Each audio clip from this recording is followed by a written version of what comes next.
से बनी संगिनी।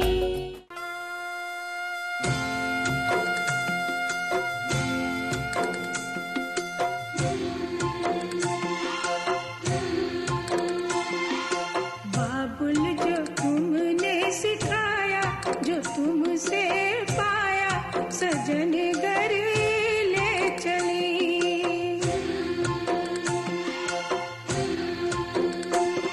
सजन घर ले चली, सजन घर में चली।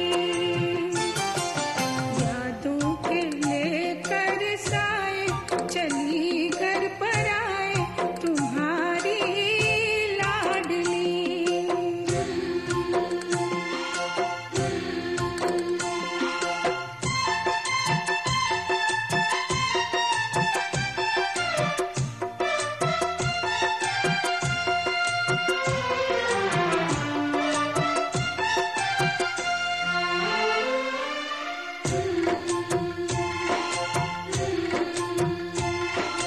कैसे भूल पाऊंगी मैं बाबा, सुनी जो तुमसे कहानियाँ। छोड़ चली आंगन में मैया बचपन की निशानियाँ।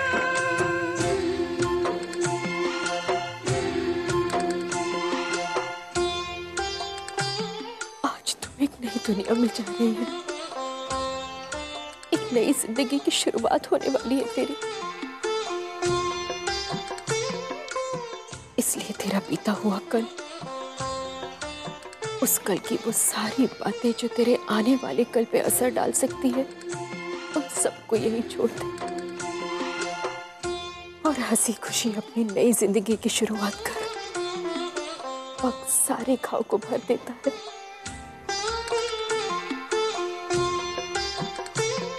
ये सब ठीक हो जाएगा।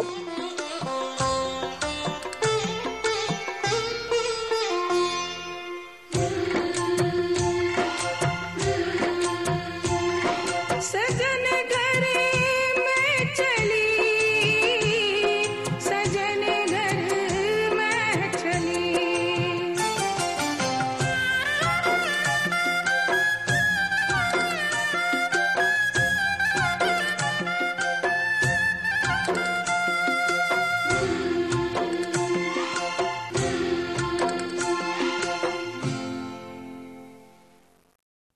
नहीं दीदी, बचपन से लेके आज तक आपने जो कुछ भी किया मैंने आपका साथ दिया, लेकिन आज नहीं, क्योंकि आज ना ही आपने एक गलती की बल्कि एक जिंदगी बर्बाद भी की। नहीं प्रतीक, मैंने किसी की जिंदगी बर्बाद नहीं की, बल्कि अपनी जिंदगी आबाद की है।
रुद्र, अंदर चल बेटा।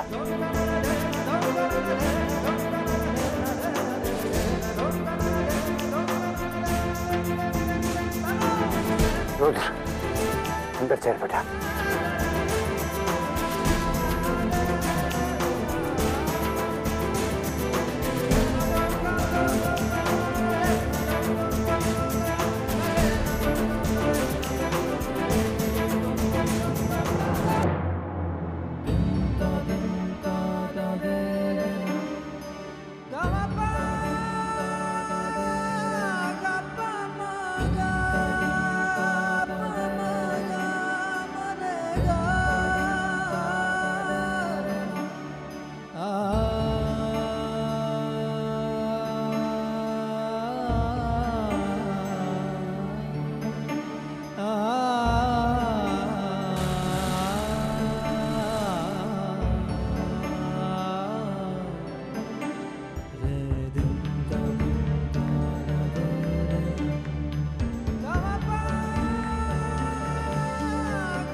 आपने किया है ना, बहुत गलत किया है।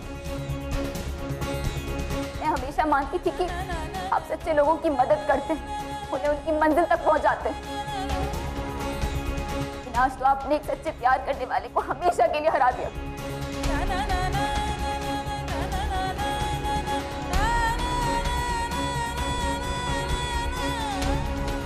गौरी जी, हो सकता है कि इस हार में भी कहीं ना कहीं जीत छुपी हो। ये भी हो सकता है कि भगवान ने जो कुछ भी किया हो वो अच्छे के लिए किया हो। शायद पीहू जी के दूर जाने से रुद्र जी की जिंदगी को एक नया रास्ता मिले, एक ऐसा रास्ता जो उनकी जिंदगी को बहुत ऊंचाइयों पर ले जाए और उनके प्यार करने के अंदाज को एक नया मुकाम दे। ये तुम क्या कह रहे हो शंकर? अरे जिस इंसान से उसके बचपन का प्यार छीन गया, उसके जीने की वजह ही छीन गई, इसमें भी अच्छाई नजर आ रही है? जी, अच्छाई उसमें नहीं, उसके पीछे नजर आ रही है। देखिए, अमावस्या की रात कितनी भी गहरी क्यों ना हो, लेकिन सवेरा जरूर आता है। और देखिएगा आप, रुद्र जी की जिंदगी में सवेरा जरूर आएगा, और इस बार ऐसा सवेरा आएगा जो पहले से भी बेहतर होगा। और हमने देखा पीहू जी को उनकी कोई फिक्र नहीं है। उन्हें ऐसा मानती है जैसे उनके वो बचपन का प्यार ना हो, बल्कि कोई पुराना दुश्मन हो। बस! मुझे लग रहा है कि तुम बिल्कुल पागल हो चुके हो शंकर। मैं जानती हूँ रुद्र को। अरे पीहू के बिना हंसना तो दूर की बात है, सांस तक नहीं ले सकता वो बेचारा। देखा नहीं उसे आज? तो देखकर ऐसा लग रहा था जैसे एक इंसान से उसकी जान को अलग कर दिया हो। पहली बार मैंने उसे इतना खामोश देखा।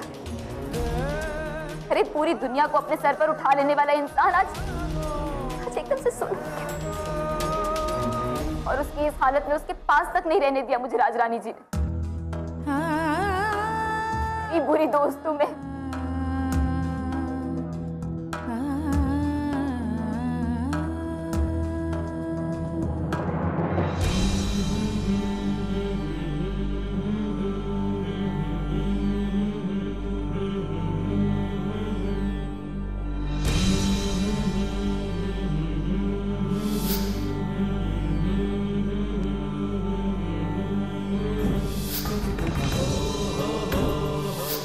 कि मैंने अपनी शादी का फैसला किस्मत के हवाले छोड़ दिया था। किस्मत ने भी पति चुनने में कोई गलती नहीं की। ना तो तुम कभी अपने पैरों पे खड़े हो सकते हो, ना ही कभी तुम किसी का हाथ थामने के काबिल बन सकते। अच्छा हुआ कि मेरी जिंदगी बर्बाद होने से बच गई और मुझे तुम जैसा बुज़दिल पति भी नहीं मिला। बुज़दिल पति भी नहीं मिला। बुज़दिल पति भी नहीं मिला। बुज़दिल पति भी नहीं मिला।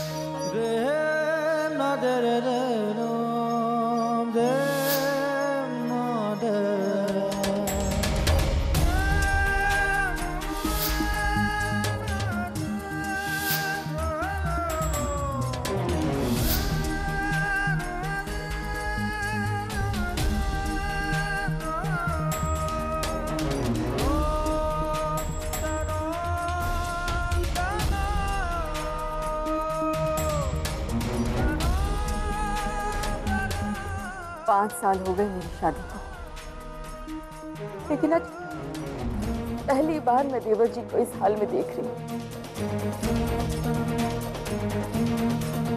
ना किसी बात का जवाब दे रहे हैं, ना गुस्सा कर रहे हैं।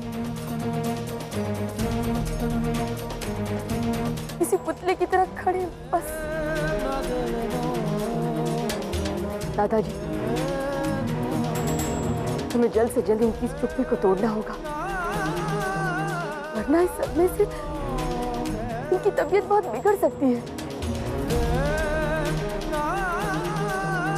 आखिर प्यार से तो जीवन चलता था ना इनका।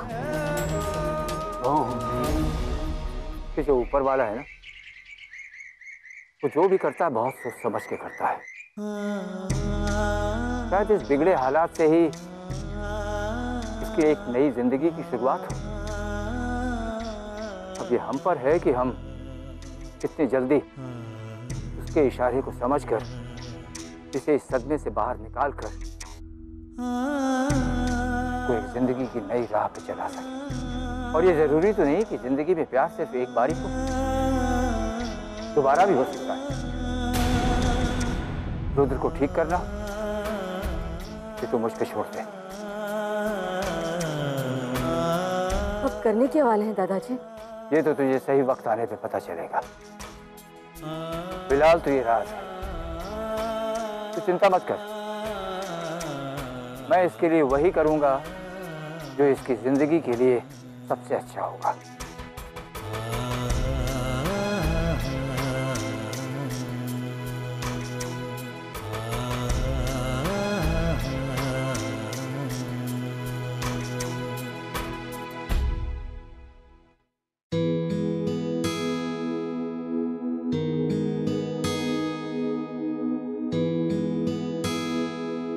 प्रियमदा, मेरी आंखों में देखिए, क्या मैं इतना बुरा इंसान हूं कि शादी के पहले दिन ही तुम मेरी वजह से इतना रो रही हो? नहीं अभय, मैं तुम्हारी वजह से नहीं, अपनी वजह से रो रही हूं।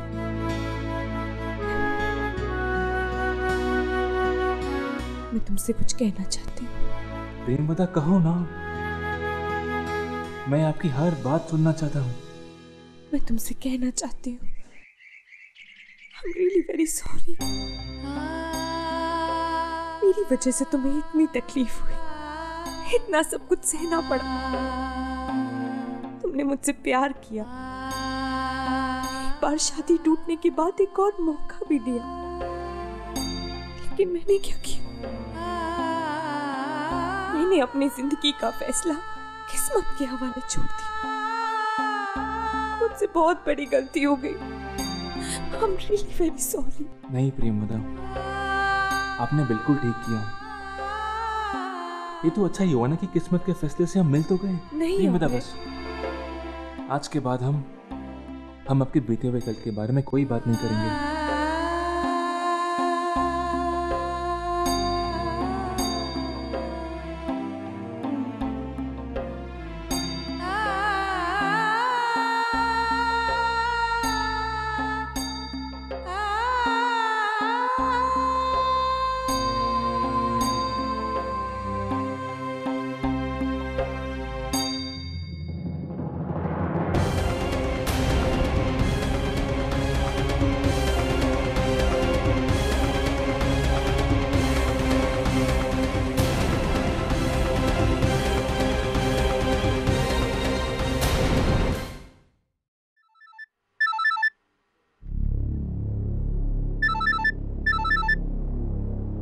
बस एक मिनट।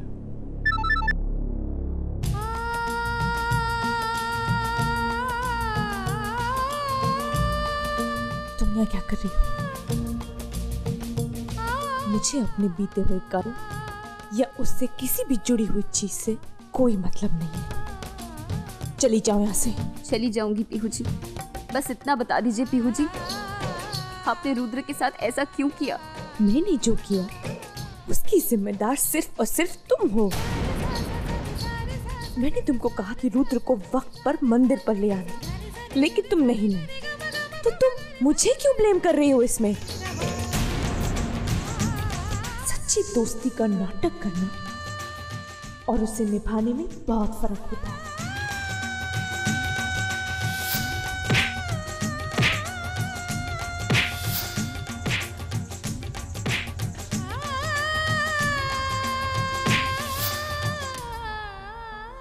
और वैसे भी जो भी कुछ हुआ, एटलीस्ट मैं बहुत खुश हूं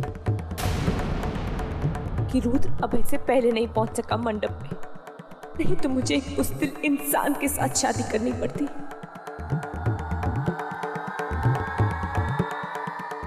उससे कोई फर्क नहीं पड़ता कि मैं किसके साथ शादी कर रही हूं, उसके साथ या किसी और के साथ। आपको तो रुद्र की जरा सी भी चिंता नहीं है पीहू जी। अरे आपके गम में वो इतना बेहाल हो चुका है कि सांस तक लेना भूल चुका है। वो आपसे कितना प्यार करता है पीहू जी, और आप। एक्सक्यूज मी, प्यार के बारे में अब तुम मुझे बताओगी? प्यार क्या होता है, इस चीज का एहसास भी है तुम्हें? अगर तुम इसके बारे में बात ना करो तो ज्यादा अच्छा होगा। और वैसे भी मेरी शादी हो चुकी है अभय के साथ। किसी और का नाम लेना या फिर उससे जुड़ना भी मेरे लिए पाप है। गौरी, मैं इन सब पचड़ों में नहीं पड़ना चाहती। मैं अपने आने वाले कल पर ध्यान देना चाहती हूँ, जो कि अब है। आज के बाद न मुझे रूथ में दिलचस्पी है, न उससे जुड़े हुए लोगों में। रूथ से प्यार करना मेरी जिंदगी की सबसे बड़ी भूल थी, सबसे बड़ी।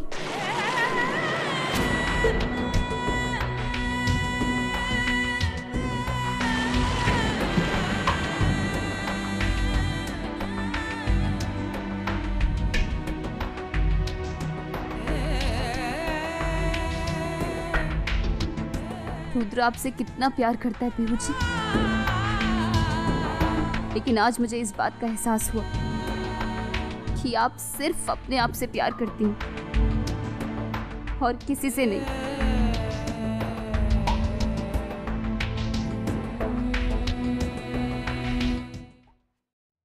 रानी जी कहिए। माफ करना बेटा, हूँ तो मैं उस लड़के की माँ जिससे तुम्हारी पत्नी ने प्यार किया था, लेकिन आज मैंने खुद तुम्हें सामने से फोन किया है तुम्हें बधाई देने के लिए, क्योंकि पीहू भी तो मेरी बेटी जैसी ही है। अपनी जिंदगी का ज्यादा वक्त उसने अपनी इस बड़ी माँ के साथ गुजारा है। उसकी खुशी में ही मेरी खुशी है। अब अगर तुम उसकी खुशी हो तो मुझे इससे कोई परेशानी नहीं है। वैसे भी शादी के मंडप में पहले पहुंचकर तुमने ये साबित कर दिया कि असल मायने में तुम ही उसके लायक हो। रानी जी धन्यवाद। ये तो बड़प्पन है आपका कि रुद्र की माँ होकर भी आप मुझे और प्रियमदा को बधाई दे रही हैं। और रही बात मंडप में पहले पहुंचने की, अगर गौरी नाम के एक शुभचिंतक ने मुझे फोन नहीं किया होता तो शायद शॉर्टकट लेकर मैं मंदिर कभी नहीं पहुंच पाता। मैं गौरी बोल रही हूँ। जी कौन गौरी? जी वो मैं आपकी और पीहू जी की शुभचिंतक बोल रही हूँ। मंदिर जाते हुए आप देहरादून से जाता हुआ बाईपास रास्ता लीजिएगा, क्योंकि वो बहुत जल्दी समय में आपको मंदिर पहुंचा देगा। और इसी तरह आप रुद्र से पहले भी मंडप में पहुंच जाएंगे।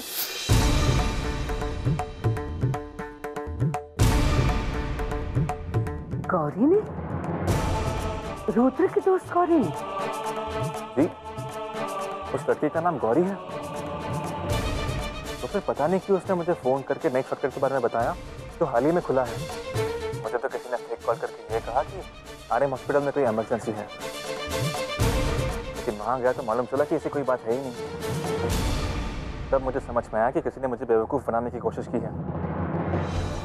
एक बार को तो ऐसा लगा कि शायद शादी हो ही नहीं पाएगी, लेकिन किस्मत के लिखे को कौन बदल सकता है। प्रियमदा मेरी किस्मत में लिखी थी, इसलिए मुझे मिल गई।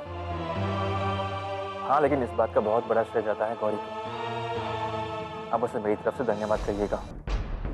जरूर बेटा, लेकिन बेटा मेरी पीहू को जिंदगी भर खुश रखना। भगवान करे तुम दोनों की जोड़ी हमेशा सलामत रहे। ठीक।